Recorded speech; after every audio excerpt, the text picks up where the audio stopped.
What's up, YouTube? Welcome back to the channel. It's your boy Adonis. We got another video for you guys right here with the RX8. Got me my coffee. You already know I can't be without my coffee. And today's video, I'm basically gonna be doing a couple of things, and I'm not gonna be going briefly about everything. I'm just gonna show you what I'm doing. And let me flip the camera around real quick. So, like I was saying, I'm basically gonna be replacing all the coolant holes. So the upper and lower radiator holes, which are around here somewhere. I gotta take this battery out. So this is a tray. Take the battery off, disconnect it, take the tray off, take the strut bar off. Those are the common sense ones. And then I gotta change the thermostat as well, because I'm putting a racing thermostat in there, which is a Mishimoto one, so that it can open sooner, so that the engine can stay even cooler than it already does from factory, which from factory it sucks. So I'm gonna get the Mishimoto thermostat, which the thermostat housing is around there somewhere. I gotta take this pump off, a couple things off. Out of the way to get to the thermostat, and I got an alternator and all that shit I gotta take out the way just to get to that thermostat housing. And once I do that, put the new thermostat on. Once we get the thermostat on, that's when, and I put it back together, that's when I'm gonna start replacing all the hoses. So that's when I want to go to the box. I'm gonna show you the hoses I got, change every single hose, like all coolant holes, and also I got some air hoses as well. So some of these, see these right here, the black ones, are gonna be replaced. Most of them around that you naturally see are going to be replaced. It does come with the ones in the back of the engine, but I have to take the intake manifold off, and I don't feel like doing that shit. I might do that for another day. I'm just going to replace everything that I could get to with my hands without, you know, doing too much work, because today's Monday and I have a lot of stuff to do and I want to spend time with my kid and stuff. So I'm just going to do all the simple shit, which is all that I could see. So anything that's uncomfortable behind somewhere, I'm not touching. That's about it. And then we have to do an oil change, which I have right here. And I got new coolant, new oil filter. Oil I'm using 10W40 Valvoline, high mileage, protects and seals. Using that. It's gonna keep the oil really thick, which these cars need. The thicker the oil, the better, because we pre-mixing as well. So that's gonna keep the car well balanced and maintained as well. And yeah, so I'm gonna do all these things, and this is gonna help the car be more reliable than it already is. So enough talking, let me start removing the strut bar and all this stuff out the way, and then once I get to the housing, I'll show you guys, and then I'll show you the matter of fact, let me show you guys the stuff I got. So this is the Mishimoto thermostat, if you want to see it. Stock one I think opens at like 82 degrees, which is stupid. This one opens at 76. These are the hoses that I got. They're blue. Let's see what else I got. So you see this, I got the reservoir. I almost forgot about that. See this plastic reservoir? They usually crack. So let me show you what I got for that. Let me show you. That's what I got. Tell me that don't look better than that. Like, look at that.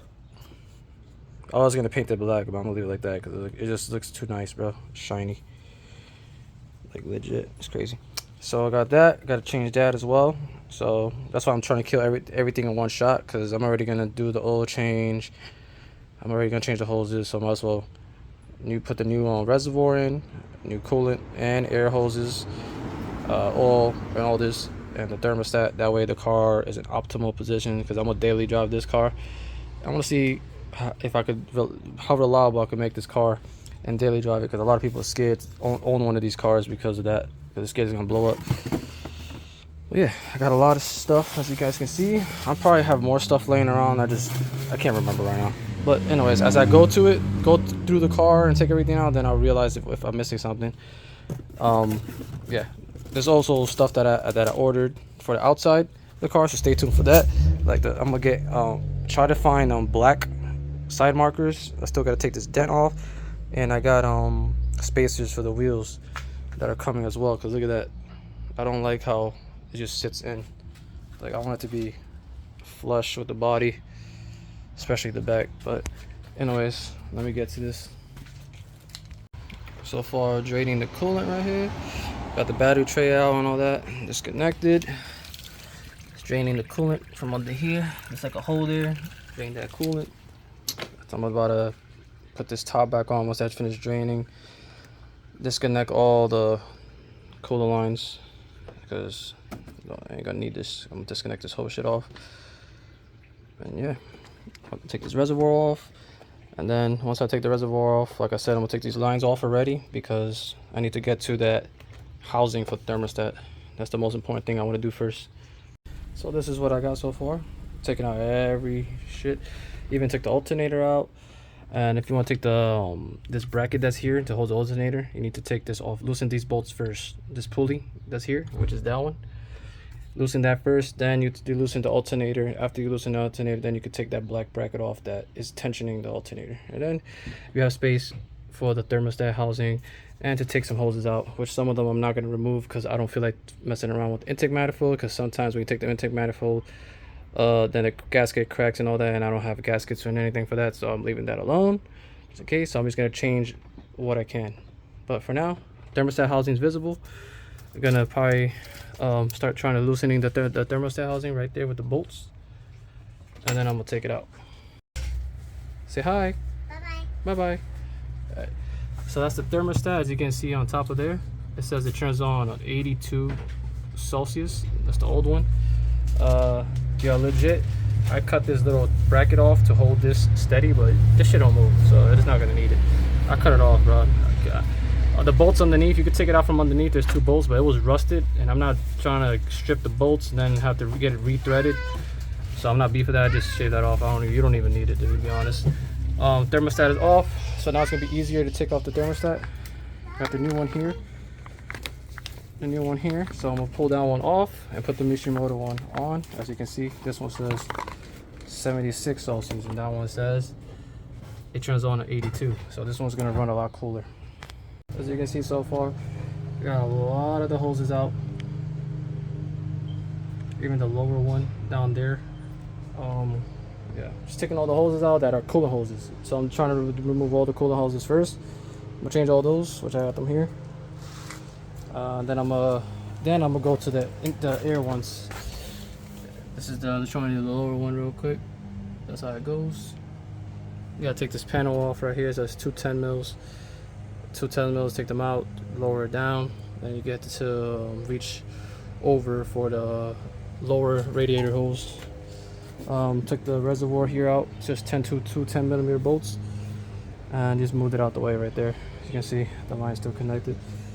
Just to take this lower hose out. This is the AC one, so I don't need to take that one out. This is this should be a coolant hose right here, so I gotta remove this one also. For now, I'm gonna start installing the ones I have for the coolant hose, and then all these others over there should be all like air hoses. So either air passes through there or it sucks in air, whatever. So I'm gonna do those last. I just want to get all the coolant ones out the way. Thermostat housing is back on with the new thermostat right now. I haven't tightened it yet. Everything's just hand tight. Yeah, this is what I have so far. So I got, as I said before, I don't know where I left off at, but I have all the hoses out. Thermostat is in. I'm just looking for clamps right now so I could clamp all that down, because the clamps that it came with, I don't know where they at, so I had to go buy. But I'm still missing the larger ones, so I had to go buy large ones. Anyways, I have a starter here, new starter, because this car is giving me starter issues. And at the same time I was doing the oil. I put a new oil filter. Right now the oil is draining as well. So I'm doing multiple things at the same time, bro. This car's gonna get a new oil change. 10W40, that's what I'm using. Valvoline, high mileage synthetic, like I showed you guys. So the new hoses. Look out. The only thing I don't like is this. It's how weird and the oil's looking, but whatever. It's kind of watery, which is why I'm going with a 10W40. The old owner was using 5W20, which is too thin in my opinion, especially in hot weather. So that 10W40 is really thick. That's going to help a lot, especially the way I drive. I drive really hard. I drive my car really hard, so that oil is going to, that thick oil is going to get like medium thickness, because the hotter it gets, the thinner it gets. So imagine a 5W20, it's a little bit thick, and then when you beat on it, it gets thinner. So yeah, 10W40 is gonna help. The starter for these cars are legit right here underneath the car. You just gotta jack it up. It's like, I think it's like 3 bolts. So it's a 14 and I think it's a 12. I'll let you guys know. We'll start getting to work on that. You can see here, this is a starter underneath your car. There's 1 bolt right there and 1 bolt up there. I don't know if you guys can see it. I already disconnected. This is a size 12 and those are size 14. This is negative ground that I took out right here. Take that out of the way first before we take that starter out. And then when you're loosening the starter, you make sure you're holding it, because that shit will slam down. If your face is underneath, it's gonna smash your face. For you guys, got most of the hoses in. Show you guys real quick. Boom, boom, boom, boom, boom, boom, boom, boom.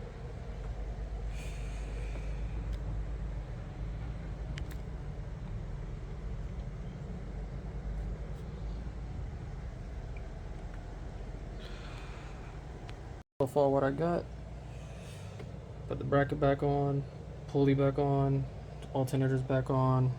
What else? Pretty much it, I think. This other hose is back on. Don't mind the laptop. I have the water for the windshield wiper reservoir back on. Don't mind the laptop. I was watching videos. I'm bored as shit, you know what I'm saying? You gotta watch videos, maintain yourself, music videos and shit. But yeah, everything so far is on. You know, I just got to put a couple of things. I dropped a clamp on the fans on there, so I can't turn on the car until I take that clamp out. I got to find it. It's in like that Fran shroud somewhere in there. I got to find that shit. Once I find that clamp, I'm good. Then I'm just missing the bolt that goes here for the terminal, for the ground, and that's about it. And then I got to go to the finish the starter. Got the starter off. As you guys can see, starter's right there. I gotta grab the new one from the box over there. I'm gonna show you the new one and the old one together. As you can see, old starter, new starter. Put that new starter in, it's just 2 bolts, and then put the terminals, the positive and the negative, and you're done. New starter is in, already connected everything.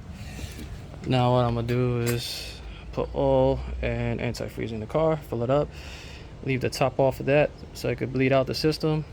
And then let it run for a bit, make sure everything's no leaks anywhere. Hopefully there's no leaks, fingers crossed, and hopefully we're good to go. Alright, everything's back together, as you guys can see. Intake, battery, I got my little funnel here for the coolant. I already got put oil in it, 4 quarts of oil. I already put coolant in it. Yeah, so hopefully everything's gonna run smoothly with no issues. Yeah, no leaks so far. Guess I'm gonna start it in a second and I'll get back to you. Car's on right now, but it has a weird idle. Might be because I blocked off the a hose that goes in from the throttle body. That usually goes into the stock throttle body, I don't know, or maybe because this is messing up, but we'll see. So she's on, letting it warm up for a bit and see what happens. But I have a check in the light and I think it's because of that, so we'll see what happens in a second. Car's been on for a while. It does have a check in the light. I think that's for the mass airflow sensor, but it's been staying cold, like colder than usual, which is good. I have the heat blasting real quick to make it work hard. Everything seems fine. I drove it around the block. It's just that idle, and I think it's that mass airflow sensor. So I'm gonna have to figure that out soon. So I might shut it off and then mess around with it. I cleaned it, but no leaks. Everything is crisp. So I know for a fact it has to be that mass airflow. So ever since I put this new intake on, man, it has like a weird ass idle, man. Kind of makes me want to put the stock one back on, but the stock one no good either. So I'd rather have that. At least it stays cooler. But no leaks.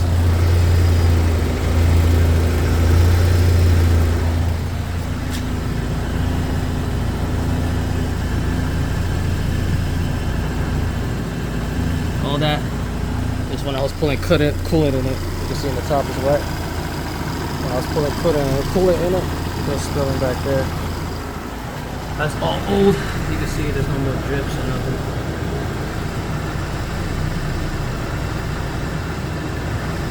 It's fine.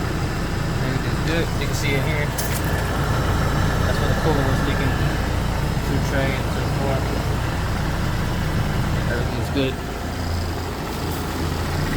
Still gotta drive it to make sure it's good. But another successful video, another successful install. We got the thermostat installed. We got the hoses, coolant hoses. We got the reservoir installed. What else we got installed? The starter installed. New oil, new coolant, new oil filter, which is over there in the back. That white one, that's K&N. So yeah. And what's that? One of the hoses for the air. I put like one of those. But yeah, car is basically good to go. Just gotta figure out that weird idle, and I'm pretty sure it's that mass airflow sensor right there. If anything, I just bought a new one, but try to see if I can make that still work for me. But yeah, everything is good. Car is back to where it was, now 10 times better. I do got hood vents, stay tuned for that. Like hood vents, there's gonna be a holes like around here, hood vents, 2 of them, to help release air, heat out of the engine bay. I gotta install those. Still gotta fix that dent. I haven't had time, and I need to order those corner things, spacers for the front and back, and then buff the headlights, and then buff the whole car, polish it, maybe ceramic coat it, and the car should be done after that. And, oh yeah, paint the rims. I gotta repaint the rims black because the last owner sucked. So yeah, that's about it. Car looking good, sexy. Look at that. Damn, thumbnail right there, bro. Boom. That's cool. That's it for this video. I'll let you guys know an update once I figure out that issue, but I'm pretty sure it's the mass airflow sensor. But another successful install. Everything's installed. I'll be daily driving it to work. Be beating on it, make sure everything's reliable, stays cooler. It's gonna keep you guys updated. If you like the videos, just give a thumbs up. And I'll see you guys in the next one, man. Alright, it's Adonis. Peace. Quick, adjusted the the mass airflow sensor and check engine light left. Idle's still a little iffy. And I think it has to do with like I said, ever since I put that cold air intake in, it's been doing that. So I know it's something to do with it. Maybe that mass airflow sensor is starting to go, but pretty sure it's probably be a leak somewhere, like an air leak. But I know I deleted that hose that goes underneath the intake, like that over there. See, there's like a top underneath there, that blue little top, all the way over there in the corner. Yeah, I deleted that hose that went there to the stock airbag box. So maybe that's what's causing it. Who knows? But other than that, no check engine light. Cars now officially could say back to normal. No leaks. Oh shit! I don't want to touch that.